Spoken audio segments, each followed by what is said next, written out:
Hello friends, welcome to మన Vizianagaram vlogs. రీసెంట్గా నేను మాడుగుల వెళ్ళేసొచ్చాను. అయితే ఆ మాడుగులలోని మాడుగుల హల్వాస్ చాలా అంటే చాలా ఫేమస్. సో ఆ హల్వా ఎలా తయారు చేస్తారు అండ్ ఎందుకు అంత ప్రత్యేకమైనది అనేది ఫుల్ డీటెయిల్స్ నా యూట్యూబ్ ఛానల్లోని పోస్ట్ చేశాను. లింక్ అయితే నా బయోలో ఉంది, ఒక్కసారి చెక్ చేసి వీడియో లైక్ చేయండి.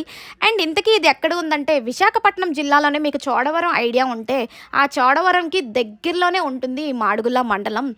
ఒకవేళ మాడుగుల వాళ్ళు ఎవరైనా మీకు తెలిసిన వాళ్ళు ఉంటే ఈ రీల్ షేర్ చేయండి. లేదా ఎప్పుడైనా మీరు మాడుగుల హల్వా ట్రై చేసి ఉంటే ఎలా ఉందో ఆ ఫీల్ నాకు కామెంట్ సెక్షన్లో కామెంట్ చేయండి.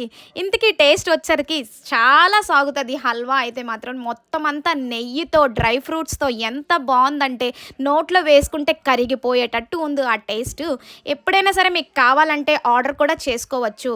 ఆ డీటెయిల్స్ అన్నీ నేను ఇక్కడ డిస్క్రిప్షన్లో మెన్షన్ చేస్తాను, ఒక్కసారి చెక్అవుట్ చేయండి. Thank you for watching. Do subscribe మన విజయనగరం వ్లాగ్స్.